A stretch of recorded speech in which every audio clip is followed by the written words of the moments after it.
ঢোল, তবলা, হারমোনিয়াম, এগুলো হিন্দুদের অবশ্যই প্রয়োজনীয় বাদ্যযন্ত্র। আমার খাজা গরিব নওয়াজ এগুলা নিলেন। হিন্দুরা বলে ভিন্ন কথা, আমার খাজা গরিব নওয়াজ এগুলা ব্যবহার করে আল্লাহর জিকির শুরু করে দিলেন। এই খাজা গরিব নওয়াজ যিনি ইসলামকে আমাদের পর্যন্ত এনেছেন, যার কারণে আমরা ইসলাম পেয়েছি, যার কারণে আমরা কলমা পড়ে মসজিদে সুন্দর করে জুমা জামাত আদায় করতে পারছি, ওনার নাম খাজা গরিব নওয়াজ। এত সহজে আসে নাই, এত সহজে আসে নাই। হুজুর খাজা গরিব নওয়াজ যখন ইসলামের প্রচার শুরু করে দিলেন, কত ষড়যন্ত্র, কত ধরনের প্রতিবন্ধকতা, বাধা বিপত্তি। অজয় পাল খাজা গরিব নওয়াজকে মারার জন্য নাউজুবিল্লাহ চুক্তি আবদ্ধ হলেন। চুক্তি হলেও অজয় পাল জাদু দিয়ে হুজুর খাজা গরিব নওয়াজকে মেরে ফেলবে, নাউজুবিল্লাহ। সবাই পড়ি বিসমিল্লাহির রহমানির রহিম। ওয়ামা তুকদ্দিমু লিআনফুসিকুম মিন খায়রিন তাজিদুহু ইনদাল্লাহ হুয়া খায়রান ওয়া আ'যামা আজরান ওয়াস্তাগফিরু আল্লাহ ইন্নাল্লাহা গফুরুর রহিম। ৪৩ নম্বর সূরা, সূরা আল মুজাম্মিলের ২০ নম্বর আয়াত আমরা তিলাওয়াত করলাম, আলহামদুলিল্লাহ পড়ি। আল্লাহ বলছেন ওয়ামা তুকদ্দিমু লিআনফুসিকুম মিন খায়রিন, যারা নিজেদের জন্য সৎকর্ম আগ বাড়িয়ে করে, তাজিদুহু ইনদাল্লাহ, তার প্রতিদান, হুয়া খায়রা ওয়া আ'যাম আজরা, আল্লাহর কাছে তাদের উত্তম প্রতিদান আল্লাহর কাছে তারা পাবেন, সেটি ভালো এবং উত্তম প্রতিদান হবে। ওয়াস্তাগফিরুল্লাহ, আল্লাহ তাআলা তাদেরকে নিঃসন্দেহে ক্ষমা করবেন। ইন্নাল্লাহ গফুরুর রহিম, আল্লাহ তাআলা পরিত্রাণকারী এবং অফুরন্ত ফলদাতা। এটি হচ্ছে আয়াতের সরল অনুবাদ। আল্লাহ বলছেন এখানে যারা নিজেদের জন্য সৎকর্ম তুকাদ্দিমু আগ বাড়িয়ে করে, নিজ থেকে করে, নিজের জ্ঞান বলে অনুমান, নিজের ধ্যান ধারণাকে আল্লাহর পথে একটু বাড়িয়ে করে, তাদের জন্য আল্লাহ পুরস্কার রেখেছেন। আজকে ৫ রজব চলছে, সন্ধ্যা হলে ৬ রজব শুরু হবে। হুজুর খাজা গরিব নওয়াজের ১ রজব থেকে ওরস চলছে ৬ রজব পর্যন্ত। এই ৫ তারিখ রাত হুজুর খাজা গরিব নওয়াজের জন্য আমরা উৎসর্গ করব, এই কারণে আজকে আমাদের মূল আলোচনার টপিকস হবে খাজা গরিব নওয়াজ। আমরা যদি কৃতজ্ঞ বান্দা হই, যার মাধ্যমে আমরা ইসলাম পেয়েছি, তাকে স্মরণ করার দরকার আছে না? আমরা আজকের জুমা থেকে হুজুর খাজা গরিব নওয়াজকে স্মরণ করব। আয়াতের সাথে ওনার জীবনের একটি ঘটনার মিল খুঁজে পাওয়া যায়, আমরা ওই দিকে একটু নজর দিব। আল্লাহ বলছেন তুকাদ্দিম, আগ বাড়িয়ে পড়া। আপনি একটা গরিব মানুষকে কিছু দান করলেন, আপনাকে কেউ বলে নাই, মন চেয়েছে আমার আল্লাহ হয়তো খুশি হবেন, এটা আগ বাড়িয়ে করেছেন, আল্লাহ খুশি হয়ে আপনাকে ক্ষমা করে দিবেন, সুবহানাল্লাহ। খাজা গরিব নওয়াজের পীর সাহেবের নাম খাজা ওসমান হারুনি, এটা প্রচলিত হয়ে গেছে। এমনিতে ওনাকে বলা হয়েছে হারওয়ানি, হারওয়ানি, হারুনি আমরা বলতে বলতে বলে দিচ্ছি। খাজা ওসমান হারুনি একদিন ওনার ভক্তদেরকে বলেন ইশারের নামাজের পরে যে আগামীকাল ফজরের জামাত যারা আমার সাথে পড়বে তারা সবাই জান্নাতি হয়ে যাবে। কিন্তু একটা প্রশ্ন আছে, এই কথা যদি কাউকে বলে, যে বলবে সে জাহান্নামে যাবে। দেখেন তরিকতের কি বড় কঠিন পরীক্ষা, গভীর মনোযোগ। আমার শান্তিপ্রিয় আশিক রাসূল ভাই বাবারা, আমার খাজা ওসমান হারুনি ইশারের নামাজের সময় বলে দিলেন, আগামীকাল ফজরের নামাজ যে ব্যক্তি আমার সাথে আদায় করবে তাকে জান্নাতি বলা হবে, তাকে আমি জান্নাতের জন্য আল্লাহর পক্ষ থেকে সুপারিশ করব, আল্লাহ অবশ্যই আমার দোয়া কবুল করবেন, সে জান্নাতি। আর যে এই কথা কারো কাছে প্রচার করে দিবে, বলে দিবে, সে হয়ে যাবে জাহান্নামী। আমার খাজা উসমান হারুনি এটা বলেই চলে গেলেন। সকাল বেলায় খাজা উসমান হারুনি দেখে মসজিদের জায়গা হয় না, মসজিদের বাইরে মসজিদের চাইতে 2 গুণ 3 গুণ মানুষ জমা হয়ে গেছে ফজরের নামাজ আদায় করার জন্য। নামাজ আদায় করার জন্য মানুষ ভরপুর হয়ে গেলেন। খাজা উসমান হারুনি নামাজ আদায় করলেন। নামাজ আদায় করার পরে আমার খাজা গরিব নামাজ ওনার পিছনে পীর সাহেবের পিছনে নামাজ আদায় করলেন। উসমান হারুনি মিম্বরের মধ্যে দাঁড়ালেন। দাঁড়ানোর পরে সবাইকে বলছেন, তোমরা এতগুলা মানুষ আল্লাহর ফজরের নামাজ পড়ার জন্য এসেছো, বেশ ভালো কথা, কিন্তু কে আমার এই কথাকে পাচার করে দিয়েছে, সে কে সত্য বলে দাঁড়িয়ে যাও, আমি উসমান হারুনি তার চেহারা দেখতে চাই। সুবহানাল্লাহ বলে খাজা গরিব নওয়াজ দাঁড়িয়ে গেলেন।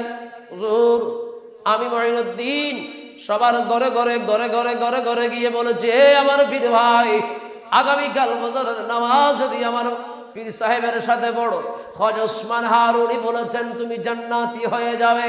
প্রতি ঘরে ঘরে সারাটি রাত আমি মঈনুদ্দিন না ঘুমিয়ে প্রত্যেকের দরজার মধ্যে কাঠগড়ার মধ্যে বাড়ি দিয়ে দিয়ে সালাম দিয়ে দিয়ে খবর পৌঁছে দিয়ে সবাইকে আপনার পিছনে নামাজে দাঁড় করিয়ে আমার পীর ভাইগুলাকে জান্নাতি বানানোর চেষ্টা করেছে। খাজা উসমান হারুনি বলে, তো আমি তো বলেছি যে এই কথা পাচার করে দিবে সে কে? জাহান্নামী। মঈনুদ্দিন, ওয়াজ ওটা কি তোমার মনে নাই? খাজা গরিবের নামাজকে গরিবের বন্ধু বলে, গরিবের নামাজ মানে গরিবকে যিনি ভালোবাসেন, গরিবের যিনি বন্ধু। হুজুর, খাজা গরিবের নামাজ বলেন, হুজুর আমার এতগুলো পীর ভাই যদি জান্নাতে চলে যায়, আমি খাজা মঈনুদ্দিনের মাধ্যমে আমি একজন মঈনুদ্দিন যদি জাহান্নামে যাই, আমার কোনো আফসোস নাই। আমার জাহান্নামে যাওয়ার মাধ্যমে আমার এতগুলো পীর ভাইয়েরা জান্নাতের রাস্তা খুঁজে পেয়েছে। আরো জোরে বলুন না সুবহানাল্লাহ। উসমান হারুনি মুস্কি মুস্কি হাসে, মঈনুদ্দিন মঈনুদ্দিন, আবার নবী তোমার ব্যাপারে আমাকে আগে থেকেই সতর্ক করে দিয়েছেন। মঈনুদ্দিন আমার পছন্দের মঈনুদ্দিন, ইসলামকে যিনি সাহায্য করবেন, তুমি আগ বাড়িয়ে, আমি তোমাকে বলি না, তুমি আগ বাড়িয়ে তোমার ভাইদেরকে, তোমার পাড়া প্রতিবেশী পীর ভাই যারা তোমার পথের যাত্রী, তাদেরকে তুমি জান্নাতি করার জন্য নিজেকে কোরবানি দিয়েছো মঈনুদ্দিন। আমি তো মূলত তোমার পরীক্ষা করেছিলাম। সুবহানাল্লাহ বলেন, আর তো জোরে বলেন না সুবহানাল্লাহ। এটাকে বলে আগ বাড়িয়ে কাজ করা। এখান থেকে আমাদের জন্য একটা যেটা শিক্ষা, আমরা যারা ফজরের সময় মসজিদে আসি, আমরা আসার সময় আরেকজনকে ডেকে আনবো, আরেকজনের দরজার মধ্যে, স্বাস্থ্য ভাই তুমি ওঠো নামাজে আসো, ডাক দিয়ে তাকে আনবেন। এখানে একটা গুরুত্বপূর্ণ ব্যাপার আছে। এটা আমরা যেহেতু শহর এলাকায় থাকি, আমাদের রাত্রবেলায় ঘরে চুরি ডাকাতি হয় না? আপনাদের দিকে হয় না? বিশেষ করে যেগুলো ফ্ল্যাট বাসা বা যারা মানে বিল্ডিং এ থাকেন, এই ঘরগুলোতে বেশি সমস্যা হয়। ফজরের নামাজ পড়তে আসলে যেহেতু অন্যান্যরা ঘুমিয়ে থাকে, দরজাকে কোনো রকম বাহির থেকে লক করে আসে, ভিতর থেকে লক করে না, চোর ডাকাত সেখানে সকালবেলায় হামলা দেয়। এজন্য আমি বলবো, ফজরের যখন আপনারা আসবেন, ঘরবালিকে ডাকবেন, সবাই সন্তানদেরকে ডাকবেন, নামাজ পড়ো এবং ভিতর থেকে দরজাটাকে বন্ধ করে দাও। আমি নামাজ পড়ে আসতে আসতে আধা ঘন্টা 1 ঘন্টা লাগবে, যাতে এই সময়ে কোনো বিপদ না ঘটে। সতর্কতার দরকার আছে কিনা? আল্লাহ পাক আমাদেরকে হেফাজত করুন। আর তো জোরে বলেন আমিন। সবকিছু আল্লাহর উপরে ছেড়ে দিলে হবে না তো, আপনার সতর্কতা আপনাকে করতে হবে। আল্লাহ তো আছে, বলছিলাম এই যে আগ বাড়িয়ে কাজ করা, এটা হচ্ছে আউলিয়া কেরামের সুন্নত। মানুষকে ভালো পথে আহ্বান করা, জান্নাতের পথে আহ্বান করা। আল্লাহ পাক আমাদের সবাইকে মানুষকে ভালো পথে আনার তৌফিক দান করুক। খাজা গরিব নওয়াজ তিনি কেন এত রাসূল পাকের প্রিয় হয়েছেন? কারণ রাসূল পাকের আদর্শ খাজা গরিব নওয়াজের মধ্যে পাওয়া যায়। সুবহানাল্লাহ পড়ে। এই জন্য এটা মওকুলা বলেছে যে আল বিলায়াতু জিল্লুন নবুওয়া, ভেলায়েত হচ্ছে নবুয়তের ছায়া। নবীরা যে আদর্শের ছিলেন, ওলিরা আউলিয়া কিরামরাও একই আদর্শের মধ্যে ছিলেন। সুবহানাল্লাহ পড়েন। খাজা গরিব নওয়াজ একদিন তার পিতা গিয়াসউদ্দিন হুসাইনি, পিতার নাম গিয়াসউদ্দিন হুসাইনের সাথে কোথাও যাচ্ছিলেন। একজন এতিম বাচ্চা পথের মধ্যে কান্না করছে, তার গায়ের মধ্যে কোনো কাপড় নাই, শীতে জর্জরিত, শরীরটা জমে যাচ্ছে। এতিম মানুষ, বাবা নাই পৃথিবীতে, আপন কেউ নাই।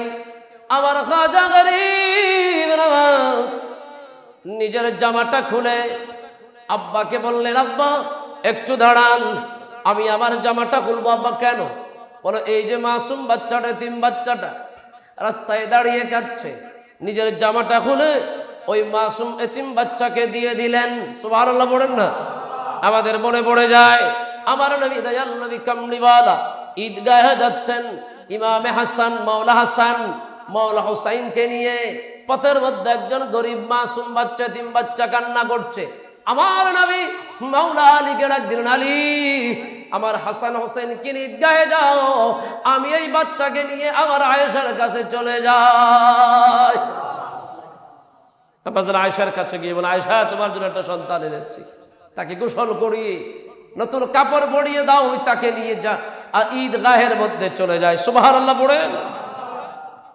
তার দেখাশোনা করেছেন। রাসূল পাক গরিবের প্রেমে নিজেকে দুর্বল করে ফেলতেন। সেই অবস্থা আমার খাজা গরিব নওয়াজের। জোরে বলুন না সুবহানাল্লাহ। তাহলে নবীদের আদর্শ ওলিদের কাছে পাওয়া যায়। সুবহানাল্লাহ বলবেন না? এই খাজা গরিব নওয়াজ যিনি ইসলামকে আমাদের পর্যন্ত এনেছেন, যার কারণে আমরা ইসলাম পেয়েছি, যার কারণে আমরা কলমা পড়ে মসজিদে সুন্দর করে জুমা জামাত আদায় করতে পারছি, ওনার নাম খাজা গরিব নওয়াজ। এত সহজে আসে নাই, এত সহজে আসে নাই। হুজুর খাজা গরিব নওয়াজ যখন ইসলামের প্রচার শুরু করে দিলেন, কত ষড়যন্ত্র, কত ধরনের প্রতিবন্ধকতা, বাধা বিপত্তি। অজয় পাল খাজা গরিব নওয়াজকে মারার জন্য নাউজুবিল্লাহ চুক্তি আবদ্ধ হলেন। চুক্তি হলেও অজয় পাল জাদু দিয়ে হুজুর খাজা গরিব নওয়াজকে মেরে ফেলবে। নাউজুবিল্লাহ। আচ্ছা, ওলিউল্লাহদের হাদিসে পাকে এসেছে যে আল আউলিয়াউ তাহতা কুবাই লা ইয়ারিফুহুম লা তারিফুহুম গায়রি। ওলিরা আমার কুদরতি জুব্বার তলে লুকায়িত থাকে, এদেরকে আমি আল্লাহ ছাড়া অন্য কেউ চিনতে পারে না। সুবহানাল্লাহ বলেন। খাজা গরিব নওয়াজ তার ভক্তদেরকে নিয়ে নামাজ পড়বেন। নামাজের সময় চতুর্পাশে একটা সার্কেল আঁকলেন, বৃত্ত আঁকলেন লাঠি মুবারক দিয়ে। সুবহানাল্লাহ। সবাইকে বললেন কেউ বৃত্তের বাইরে থাকবে না, বৃত্তের ভিতরে ঢুকে যাও। বৃত্তের ভিতরে ঢুকে গেলেন, নামাজ আর শুরু করলেন আল্লাহু আকবার বলে। অজয় পাল এত সুন্দর করে অজয় পাল নিজের জাদু দিয়ে জাদু করলেন। অনেক উপর থেকে আগুনের গোলা নিক্ষেপ করলেন।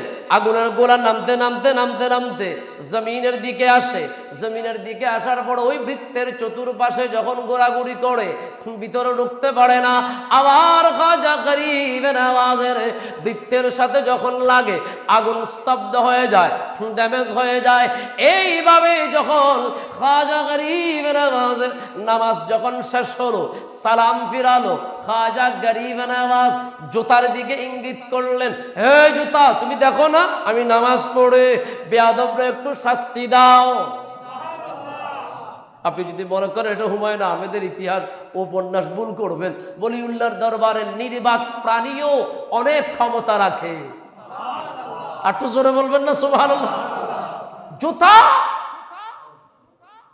উপরে উঠলেন, জুতা উপরে উঠলেন, কারণ অজয় পাল সর্বশেষ সাপ নিক্ষেপ করেছে আগুনের পরে। সাপ পর্যন্ত বেকাইন হয়ে গেছে। খাজা গরিব নওয়াজ কিচ্ছু করতে পারে নাই। জোতা উপরের দিকে উঠে অজয় পাল বলে, এটা কি? আমার চাইতে বড় জাদুকর, নাউজুবিল্লাহ বলবেন না? ওলিউল্লাহদের কি জাদুর প্রয়োজন আছে? ওলিউল্লাহরা, বুখারী শরীফে হাদিস এসেছে, ওয়া ইন সাআলানি লাউতিয়ানাহু, এই বুজুর্গরা আল্লাহর কাছে চাইলে আল্লাহ বন্ধুত্বের খাতিরে অবশ্যই দিয়ে দেন। যত উপরের দিকে উঠলেন, অজয় পালের বাম গাল দিয়ে শুরু ঠাস। কিসের বাড়ি? ডান গালে আরেকটা। মারতে মারতে মারতে মারতে অজয় পালকে জমিনের মধ্যে ফেললেন। সুবহানাল্লাহ বলবেন না? অজয় পাল জমিনের মধ্যে যখন পড়ে গেলেন, খাজা গরিব নওয়াজের নামাজ শেষ হলো। নামাজ শেষ হওয়ার পরে অজয় পাল বলে, হুজুর এটা কেমন জাদু? বলে, এটা কোনো জাদু না, আমার সাথে জুতা লেগেছে। জুতারও ক্ষমতা কত, তোমার মতন বড় জাদুকরকে আমার জুতা নষ্ট নাবুদ করে দিয়েছে। সুবহানাল্লাহ। এজন্য ওলিউল্লাহ দরবারে থাকা নির্বাক প্রাণীগুলাকে যেন তেন ভাবলে হবে। আপনাদেরকে একটা ঘটনা বলি। হযরতে খাজা আশরাফ জাহাঙ্গীর সিমনানি রাহমাতুল্লাহ, আশরাফি তরিকার বড় একজন শেখ, ওনার লঙ্গরখানে একটা বিড়াল ছিল। কি ছিল?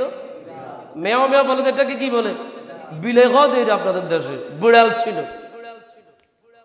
বড় আশ্চর্যের ব্যাপার, আজকে জোহরের সময় কতগুলো রান্না করবে, কিতাবের মধ্যে এসেছে কয়জন রান্না করবে, এটার জন্য বিড়াল থেকে সমাধান নিত।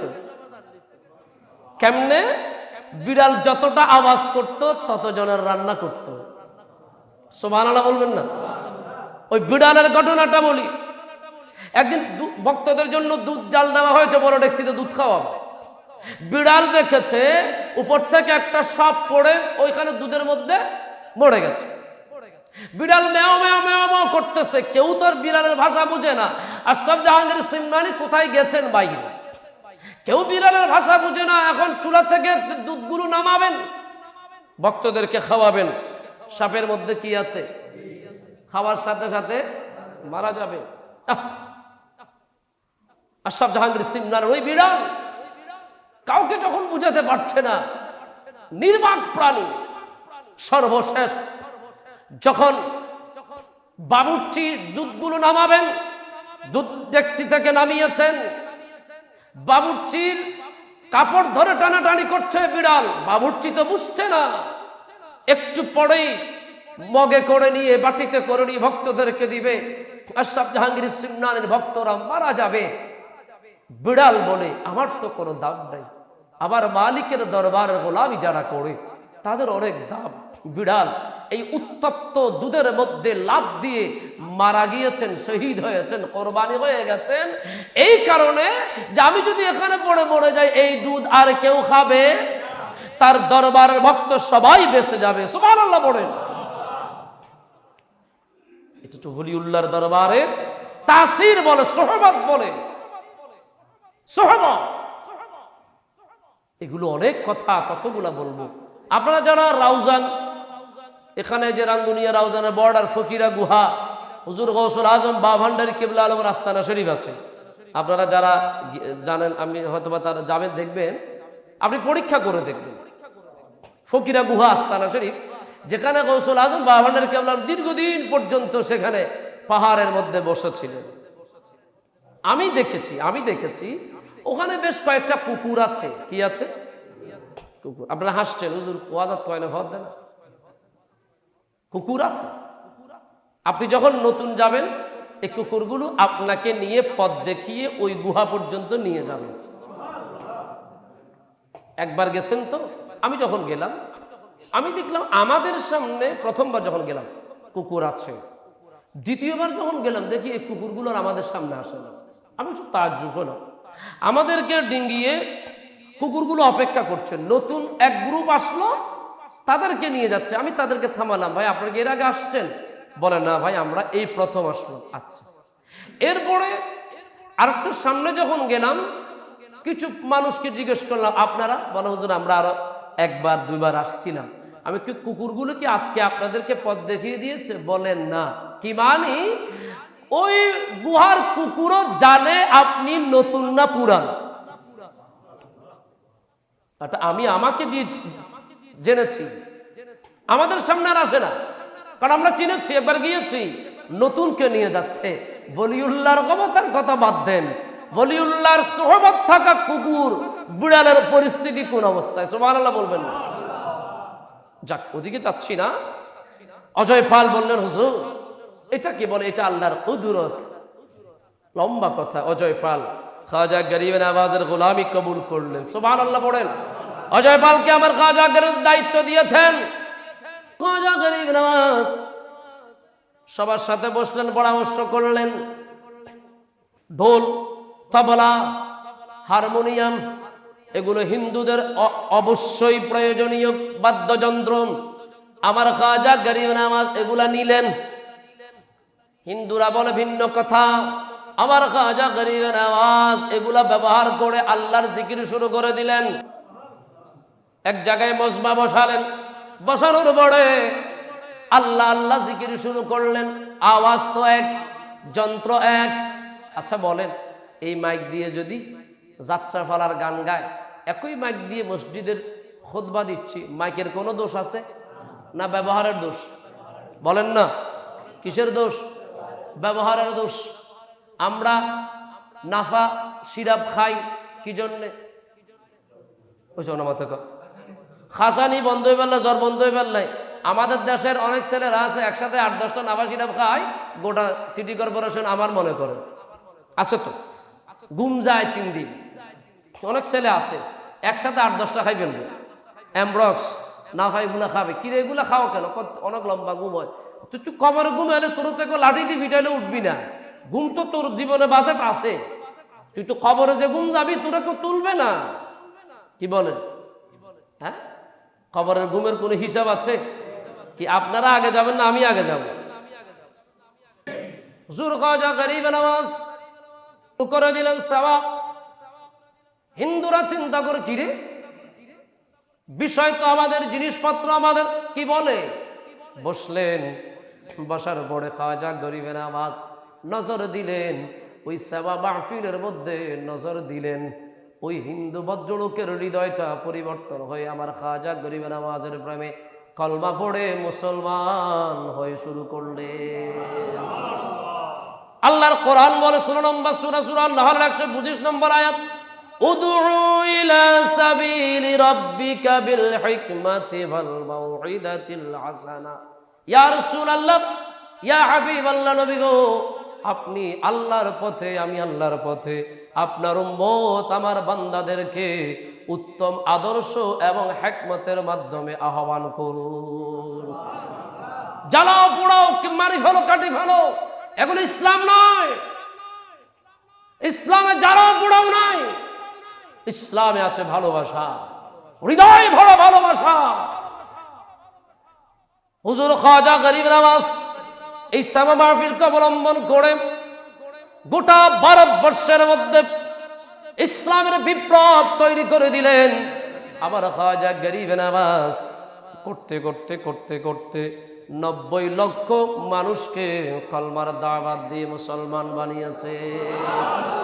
আর একটু জোরে বলেন না সুবহানাল্লাহ। এজন্য আমার ভাইরা, এখনো যদি আপনার ভিতরে অন্য কাউকে কলমার দাওয়াত দিতে মন চায়, ইসলামের দাওয়াত দিতে মন চায়, প্রথমত আপনার জবানটাকে হেফাজত করতে হবে, আপনার আদর্শ পরিবর্তন করতে হবে, আপনার ভিতর উত্তম আদর্শ তৈরি করে নিতে হবে। আপনাকে দেখে যেন অন্য ধর্মের মানুষ চিন্তা করে, দেখছো কত সুন্দর মুসলমান, বেশভূষা আচার আচরণ কত সুন্দর। সুবহানাল্লাহ বলেন। 90 লক্ষ মুসলমান করেছেন, আপনি এটাকে সংখ্যায় লিখে ফেলতে পারবেন, কিন্তু এটা তো সহজে আসে।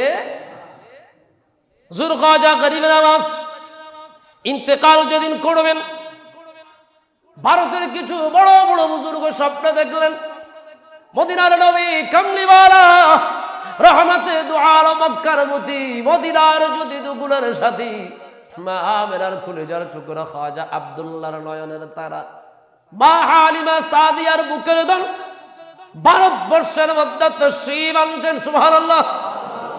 বুজুর্গরা হুজুরকে যাব জিজ্ঞেস করলেন, ইয়া রাসূলুল্লাহ, ইয়া হাবিবাল্লাহ, নবী গো, আপনি কি কারণে এখানে আসলেন?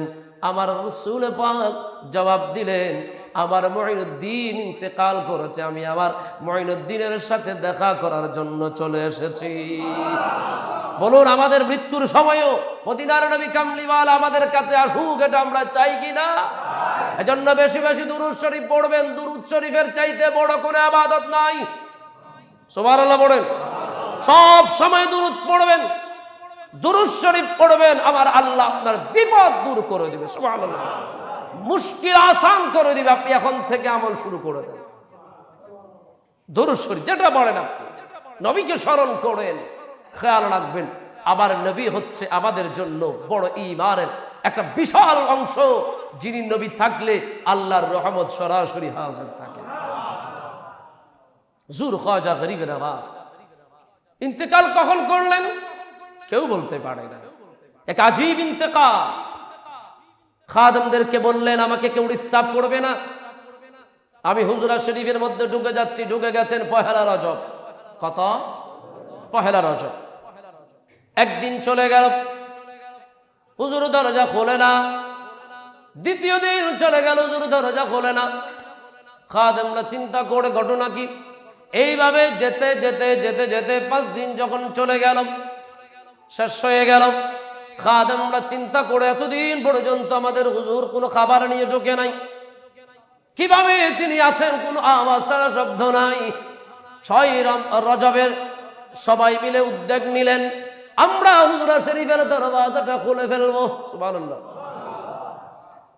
হুজরা শরীফের দরওয়াজা খুলে ফেলবো। দরওয়াজা খুলে ফেললেন। দরওয়াজাকে ধাক্কা দিয়ে খুলে ফেলার পরে সবাই মিলে দেখে আমার খাজা গরিব নওয়াজ উত্তর দক্ষিণ হয়ে শুয়ে আছে। উত্তর দক্ষিণ হয়ে শুয়ে আছে। হাত লাগিয়ে দেখলেন নিঃশ্বাস নাই, ইন্তেকাল করেছেন।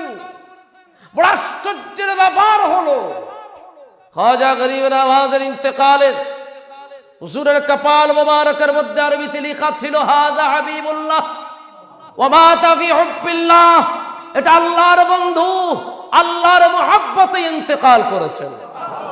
একটু জোরে বললেন না সুবহানাল্লাহ। পহেলা রজব ঢুকেছেন, 6 রজব। ও আল্লাহ, কারণ কি? কারণ হলো এখনো পর্যন্ত ওলিউল্লাহর বিরুদ্ধে সমালোচনা করার বান্দা আসে না নাই? আমার বড় আশ্চর্য লাগে, এগুলো খায় আল্লাহর। কার খায়? নিঃশ্বাস নেয় আল্লাহর, সমালোচনা করে ওলিউল্লাহর। আপনাদের ওই হুজুরের কথা অবশ্যই মনে থাকবে যে বলেছিল, সায় আমানতের মশায় কামড়ায়নি, যে মশারি কেন টাকাইছি। আপনাদের ওই হুজুরের কথা মনে থাকবে। আমার বাবারা খেয়াল রাখবেন, আপনার জীবন যদি দাবি করতে চান, সম্মান নিয়ে যদি জীবনে পরিচালিত হতে চান, আল্লাহর ওলিদের সাথে কোনোদিন বেয়াদবি করবেন। খেয়াল রাখবেন, বুখারী শরীফের হাদিস, ক্ষমতা আল্লাহর ওলিদের কদম থেকে পরিচালিত হয়। আবার কখনো যদি সুযোগ হয়, ইনশাআল্লাহ আমি আপনাদেরকে বলবো, সেই খাজা গরিব নওয়াজ আল্লাহ কেন করলেন? বলে, কেউ যদি মনে করে ঈমান নিয়ে যাইতে পারে নাই, কলমা নসিব হয় নাই, আদৌ কি সম্মানের মৃত্যু হয়েছে? না ফাঁসি হয়েছে, না বিষ হয়েছে, কত প্রশ্ন।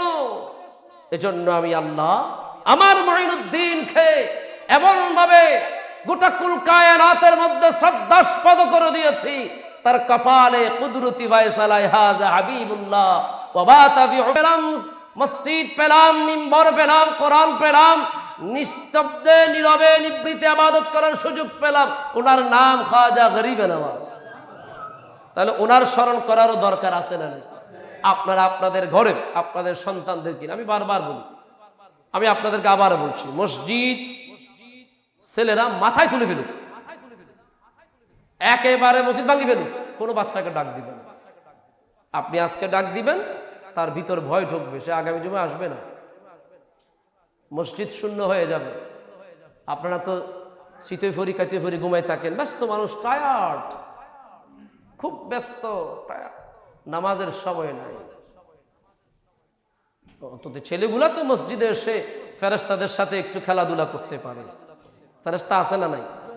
মসজিদে ফেরেশতা আছে, ওদেরকে ডাক দিবেন না, কষ্ট হলে আমার হবে। আপনারা কানটা ভালো করে পরিষ্কার করবেন। আর ঘুমের কোনো খেয়াল থাকলে মসজিদে নামাজের সময় আসবেন। মসজিদে কেউ ঘুমাইছেন তো খবর আছে, খবর। অনেক মুসল্লি আসে নীরবে একটু মসজিদে ঘুমানোর জন্য। কেন তুমি ঘরে ঘুমাইতে পারো না? মসজিদে আসবে ইবাদতের জন্য, সন্তানদেরকে নিয়ে আসবেন। আমি কেন কথাগুলো বলছি, ঠান্ডা মাথায় চিন্তা করবেন। আমাদের সন্তানগুলো আমাদের টাচ হচ্ছে না, অ্যাটাচ হচ্ছে না আমাদের সাথে। আপনি কেমন বাবা সন্তানকে মসজিদে আনতে পারেন না? পার্টিতে তো একসাথে নিয়ে যেতে পারেন, এক গাড়িতে করে birthday party, marriage day party, কত পার্টিতে নিয়ে যান, মসজিদে কেন আনেন? আপনাকে আনতে হবে। এখন থেকে পরিবর্তন হোক, সন্তানটাকে নিয়ে যাবেন মসজিদে, সাথে বসাবেন। আল্লাহ পাক আপনার সাথে সন্তানের হৃদ্যতাটাকে বাড়িয়ে দিবেন, বাড়িয়ে দিবেন। সুতরাং যে কথা বলছি, মাসুম বাচ্চাদেরকে ধমকাবেন না, এমনি তো বাসায় ধমকাবেন না। এগুলো তো আমি মনোবিজ্ঞানীর কতগুলো কথা বলবো আপনাদেরকে শর্ট সময়ে। আমি তো ওই দিন বলেছি, বাচ্চারা দুষ্টামি করলে ওই দুষ্টামিটাকে স্মরণ করিয়ে দিয়ে তাকে শাসন করবেন না, ওটাকে টোটালি আলাদা করে দিবেন, অন্যদিকে নিয়ে যাবেন, যাতে তার মাথার মধ্যে এটা ঢুকে না যায়, সরে যায়। শুধু এতটুকু খেয়াল রাখবেন, আপনার ছেলে কোন ছেলের সাথে হাঁটছে, এটা যদি খেয়াল রাখতে পারেন, আপনার ছেলে আপনার জন্য রত্ন হয়ে যাবে। সুবহানাল্লাহ বলুন। ছেলেকে বলবেন, তুমি ওই ছেলের সাথে হাঁটবে না, ওই ছেলে ভালো না, প্রয়োজন তুমি আমার সাথে হাঁটবে, আমি তোমার সাথে ব্যাডমিন্টন খেলবো, ক্রিকেট খেলবো, ফুটবল খেলবো, ক্যারাম খেলবো, আমি তোমার সাথে খেলবো, তোমার বন্ধুর প্রয়োজন না, আমি তোমার বন্ধু। এভাবে করে যদি সন্তানকে টাচে রাখতে পারেন, আপনি অবাক হয়ে যাবেন। মা বাবার শরীরের সাথে সন্তানের শরীরের একটা অন্যরকম সম্পর্ক আছে।